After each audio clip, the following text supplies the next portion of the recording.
శ్రీకాళహస్తి మీ అందరికీ పరిచయమైనటువంటి చాలా గొప్ప క్షేత్రం. అందున విశేషించి ఆంధ్రదేశంలో ఉన్నటువంటి క్షేత్రం. ఆ క్షేత్రానికి ఉన్నటువంటి పేరే కేవలము భక్తి కలిగినటువంటి మూడు ప్రాణులకు ఈశ్వరుడు మోక్షం ఇచ్చినటువంటి కారణం చేత ఆ క్షేత్రం ఏర్పడింది. శ్రీకాళము హస్తి, శ్రీకాళహస్తి, సాలెపురుగు, పాము, ఏనుగు, ఈ మూడు కూడా ఈశ్వరుణ్ణి అర్చించడానికి యోగ్యమైనటువంటి స్థితి కలిగిన ఉపాధులు ఉన్న ప్రాణులు కవు.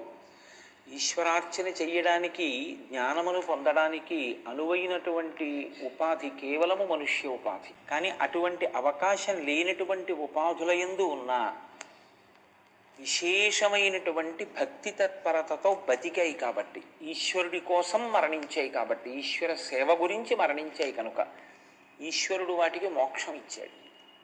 అందుకే శంకర భగవత్పాదులు శివానంద లహరి చేస్తూ ఒక శ్లోకం అంటారు. ఆయన నరత్వం దేవత్వం నగవన మృగత్వం మశకతా పశుత్వం కీటత్వం భవతు విహగత్వాది జననం సదా త్వత్పాదాబ్జ స్మరణ పరమానంద లహరీ విహారాసక్తం చేద్రూదయమిహ కింకేన వపుష అంటారు. నాకు ఉపాధి గురించి బెంగలేదు. ఏ ఉపాధి అయితే ఏమిటి? నరుడిగా ఉపాధిని పొంది ఈశ్వరుణ్ణి సేవించకుండా బ్రతికి మరణిస్తే దాని వలన ఏమిటి కొత్తగా పొందిన ప్రయోజనం? నరుడిగా పుట్టి రాక్షసుడిగా జీవించి మరణించినటువంటి వాడికి నరుడిగా ఉపాధి పొందినటువంటి సౌభాగ్యం ఏమిటి? సాలెపురుగు, పాము, ఏనుగు చేసుకున్న తక్కువ ఏమిటి? ఒక పర్వతం భద్రాద్రి చేసుకున్న తక్కువ ఏమిటి? ఒక శేషాచలం చేసుకున్న తక్కువ ఏమిటి? ఒక సింహాచలం చేసుకున్న తక్కువ ఏమిటి? నరుడిగా పుట్టి ఒక్కనాడు దేవాలయానికి వెళ్ళని దానికి, ప్రదక్షిణ చెయ్యని దానికి, స్తోత్రం చెయ్యని దానికి, చేతులార ఈశ్వరుణ్ణి అర్చించని దానికి నరుడి యొక్క ఉపాధిని పొంది ప్రయోజనం ఏమిటి? శ్రీకాళహస్తి క్షేత్ర ప్రవేశం మనకి నరజన్మ యొక్క వైభవాన్ని నిజానికి జ్ఞాపకం చేస్తుంది. ఆ క్షేత్రం అనేక కోణములలో మహత్తరమైన క్షేత్రం. నేను ఈ మాట ఎందుకంటున్నానంటే, శ్రీకాళహస్తిలో అమ్మవారు అయ్యవారి పక్కన ఉండదు. అలాంటి క్షేత్రాలు రెండే ఉన్నాయి. దక్షిణమున మోక్షపురి అయినటువంటి కాంచీపురంలో ఏ శివాలయంలోనూ కూడా ప్రకటనంగా అమ్మవారు పక్కన ఉండదు. ఎన్ని శివాలయాలున్నా అందరి యొక్క శక్తి అయినటువంటి అమ్మవారు ఒక్క కామాక్షి దేవాలయమే. శ్రీ మహావిష్ణువు వరదరాజస్వామి వారికి ఊరిరిగింపు జరిగినా కామాక్షి అమ్మవారి చుట్టూ తిరగవలసిందే. శివాలయంలో ఊరిరిగింపు జరిగినా కామాక్షి అమ్మవారికి ప్రదక్షిణం చేయవలసిందే. ఆఖరికి మహమ్మదీయులు పీర్లు ఊరేగించిన కాంచీపురంలో కామాక్షి అమ్మవారి గుడికి ప్రదక్షిణంగా వెళ్ళవలసిందే. అక్కడ కామాక్షి అమ్మవారి యొక్క శక్తి వైభవం అటువంటిది. దక్షిణ దేశం మొత్తం మీద ఉన్న ఏకైక మోక్షపురి కాంచీపురి. అంత గొప్ప క్షేత్రం. కాళహస్తి క్షేత్రంలో మళ్ళీ పరమశివుడి పక్కన అమ్మవారు ఉండదు. పరమశివుడు పశ్చిమానికి చూస్తే అమ్మవారు తూర్పు చూస్తుంది. తూర్పు వికసనమునకు గుర్తు. వికసనము అంటే ఉదయము, ఉదయించడం, సూర్యోదయం. తిక్కన గారు విరాట పర్వంలో చాలా అద్భుతంగా వర్ణిస్తారు. నీరజాకరములు నిష్టయ్యి చేసిన భవ్య తపంబు ఫలమనంగా దినసముఖాకి నందిత చక్రయుగ్మకంబుల ఎనురాగంపు బ్రూవనంగా హరిహర బ్రహ్మ మహానుభావంబులొక్కటింగాగరగిన గట్టియనగా అతుల వేదత్రయ లతికాచియము పెనుబొందన్ పుట్టెడు మూల కందమనగా అఖిల జగముల కందెరయగుతు జన సమాజ కరపుట హృదయ సరోజములకు ముకుళనంబును జృంభణంబును నర్చి భానుబింబంబు పూర్వాద్రిపై విలింగి అంటారు.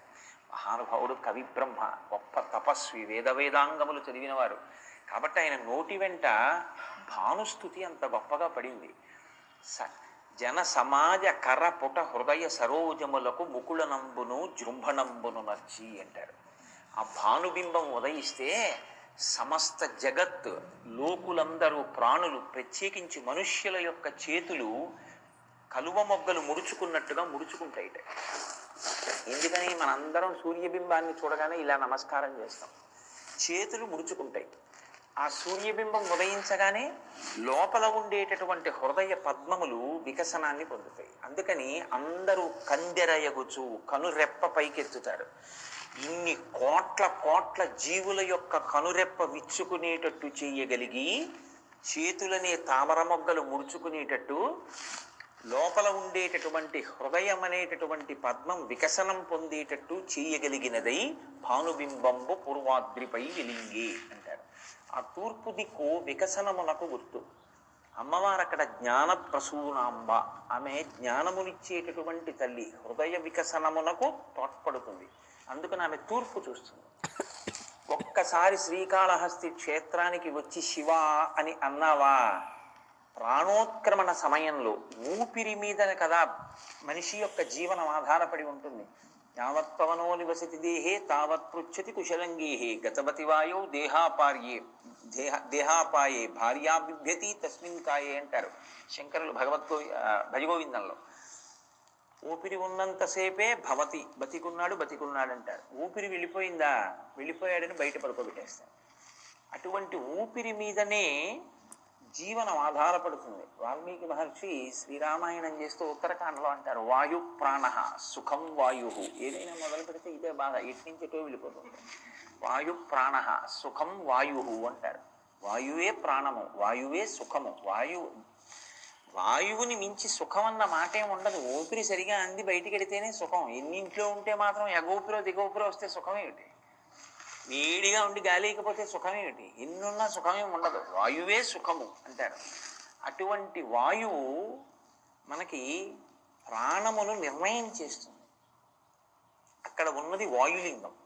ప్రాణోత్క్రమణం అంటే చిట్ట చివరి ఊపిరి విడిచిపెట్టడం, లేదా చిట్ట చివరిసారి ఊపిరి పీల్చడం. మృత్యువు ఎక్కడుంటుంది అని అడిగారు. తీసిన ఊపిరికి విడిచే ఊపిరికి మధ్యలో ఉంటుంది. పీల్చాడు, వదలలేదు, ఏమైనట్టు? చచ్చిపోయాడు. వదిలాడు, పీల్చలేదు, ఏమైనట్టు? చనిపోయినట్టు. కాబట్టి భార్య కన్నా, బిడ్డల కన్నా, అందరికన్నా చాలా దగ్గరగా ఉండేది ఏదంటే ముక్కు చివరే కూర్చుని ఉంటుంది మృత్యువు. పీలిస్తే వదలకపోవచ్చు, వదిలితే పీల్చకపోవచ్చు, రెండిటి మధ్యలో మృత్యు ఉంటుంది. కాబట్టి ఆ ఊపిరి ఆధారం, ఆ ఊపిరి వాక్కుగా మారుతుంది. ఇది మీరు చాలా జాగ్రత్తగా జ్ఞాపకం పెట్టుకోవలసినటువంటి విషయం. నేను ఇప్పుడు మాట్లాడుతున్నాను అంటే నాలో ఉన్నటువంటి వాయువే వాక్కుగా మారుతుంది. మూలాధార చక్రం దగ్గర నుంచి కదిలినటువంటి వాయువు పైకి వచ్చి అది నా యొక్క భావన వాక్కుగా మారుతున్నప్పుడు నా నోటిలో ఉన్నటువంటి వాయువుని నా నాలుక అనేక చోట్ల నొక్కితే సొట్టలు పడి వర్ణములై, అక్షరములు పదములై, పదములు వాక్యములై, వాక్యములు నా నోటి నుంచి పైకొస్తే నాలో ఉన్న భావజాలము వాక్యములై ఆకాశ గుణకమై శబ్దరూపంగా ప్రకాశిస్తే మీ చెవులలోంచి లోపలికి వెళ్ళి నాలో ఉన్న భావం మీలోకి అందుతుంది. అంది సభాభ్య సభాపతిభ్యశ్చ మో నమో నమో అంటుంది రుద్రం. అందుకే సభాపతి సభ ఒక్కటైపోతుంది. ఒక్కటై రెండుగా ఉన్నవి ఒక్కటవడం శివస్వరూపం. కాబట్టి చిట్ట చివర ఊపిరి విడిచిపెట్టేటప్పుడు నా అంత నేను చెప్పలేనటువంటి భగవన్నామం అప్పుడు జ్ఞాపకం రాదు. ఎందుకు రాదు అంటే, బ్రతికియున్నన్నాళ్ళు నీ భజన తప్పను కాని మరణకాలమునందు మరతునేమో ఆ వేళ యమదూతల అగ్రహంబున వచ్చి ప్రాణముల్ పెకలించి పట్టునప్పుడు కపవాత పైత్యముల్ కప్పగా శ్రమచేత కంపముద్భవ మంది కష్టపడుచు నారాయణాయంచు నా జిహ్వతో నిన్ను పిలుతునో శ్రమచేత పిలువలేను నాటికిపుడి నీ నామస్మరణ చేతు చివినిడవయ్య భూషణ వికాస శ్రీధర్మపుర నివాస తుష్ట సంహార నరసింహ దురిత దూర అంటాడు నరసింహ శతక కర్త. అప్పుడు అన్ని వేపుల నుంచి కపవాత పైత్యములు నొక్కేస్తుంటే నేను శివ నారాయణ అనగలను అనలేను. ఓపికండగా నారాయణ అంటాను. వీడు అన్నాడు అని జ్ఞాపకం పెట్టుకోవడానికి చివొగ్గి వినవయ్యా నారాయణ అంటారు. భక్తి కలిగిన హృదయాలు అలా మాట్లాడాయి.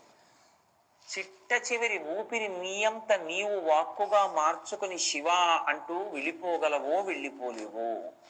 కాబట్టి నేనే నీలో ఉన్న ఆఖరి ఊపిరిని వాక్కుగా మారుస్తాను. మార్చి శివ అని నీతో అనిపిస్తాను. అనిపించి చిట్ట చివర శివ అంటూ వెళ్ళిపోయాడు అన్న పుణ్యం నీ ఖాతాలో వేసి నిన్ను నాలో చేర్చుకుంటానని వాగ్దానం చేశాడు. అందుకని అది వాయులింగం.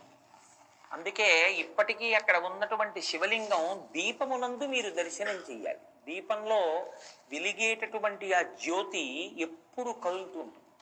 గాలి వేస్తోందా లేదా అన్నది కాదు, అదే వాయులింగం అంటే. వాయులింగ దర్శనము అంటే మిమ్మల్ని శివలింగం చూడడం మంచిదే, కానీ దీపపు ప్రమిదలో కదులుతూ ఉంటుంది ఎప్పుడు ఒక దీపం. ఆ కదులుతున్న దీపాన్ని చూస్తే వాయులింగ దర్శనం చేసినట్టు. శ్రీకాళహస్తి శివలింగానికి ఒక ప్రఖ్యాతి ఉంది. నవగ్రహ కవచం కట్టుకుంటాడు అక్కడ ఉన్నటువంటి శివుడు. నవగ్రహ కవచం కట్టుకున్నాడంటే నవగ్రహములు ఆయనకు ఒక కవచం, ఆయనకు ఆభరణం. అవి అటువంటి నవగ్రహములు కూడా శివభక్తి కలిగినటువంటి వాణ్ణి ఏమీ చెయ్యలేవు. ఎందుకంటే ఏదో ఫలితం ఇవ్వాలి కాబట్టి చాలా తక్కువ స్థాయిలో ఫలితం ఇచ్చి వెళ్ళిపోవాలి తప్ప, శివానుగ్రహం కలిగిన వాణ్ణి, శివభక్తి తత్పరుడైన వాణ్ణి చెనకడం గ్రహాలకు కూడా సాధ్యం కాదు. నవగ్రహ కవచం కట్టుకుని ఉంటాడు. ఆయన్ని ముట్టుకుని అభిషేకం చెయ్యరు, ముట్టుకోకుండానే అభిషేకం. కాంచీపురంలో స్వామికి నీటితో అభిషేకం లేదు, పృథివీలింగం కనుక అక్కడ కేవలంగా పునుగు నూనెతోటే అభిషేకం. అలాగే శ్రీకాళహస్తిలో స్వామిని ముట్టుకుని అభిషేకం చేయరు, ముట్టుకోకుండానే అభిషేకం. పొరపాటున ఒకనకొకప్పుడు ఒక అర్చకుడి వేలు తగిలితే చిటికిన వేలు బంగారం అయింది అని. కాబట్టి శ్రీకాళహస్తి అంత ప్రఖ్యాతమైన క్షేత్రం. పశ్చిమాన్ని శివుడు చూస్తాడు, తూర్పుని జ్ఞానప్రసూనాంబ చూస్తుంది, దక్షిణాన్ని దక్షిణామూర్తి చూస్తారు. అద్భుతమైనటువంటి దక్షిణామూర్తి. మీరు లోపలికి వెడుతుంటే ఎదురుగుండా కనపడతారు స్వామి. ఉత్తరాన్ని పాతాళ గణపతి ఉంటాడు. పాతాళ గణపతి అంటే మూలాధార చక్రంలో ఉండేటటువంటి గణపతి అని. కిందకి దిగితే దర్శనమిస్తాడు. శ్రీకాళహస్తి ఒక్కచోటే ఇంత వైభవం మీకు కనపడుతుంది. 4 దిక్కుల శివ కుటుంబంలో 4 చూస్తూ ఉంటారు. అటువంటి శ్రీకాళహస్తి క్షేత్రంలో మీరు గమనించదగిన గమ్మత్తు ఇంకొకటి ఉంది. శ్రీకాళహస్తి అంతరాలయంలో శివలింగం ఉంటుంది. కొండ మీద శివుడు ఉండడు, కన్నప్ప ఉంటాడు. తన భక్తుడైన వాణ్ణి కొండ మీద కూర్చోబెట్టి పరమేశ్వరుడు కింద కూర్చున్నాడు. అంటే భక్తుడైన వాణ్ణి ఎంత నెత్తి మీద పెట్టుకుంటాడో చూపించడానికి శ్రీకాళహస్తి ఒక నిదర్శనం.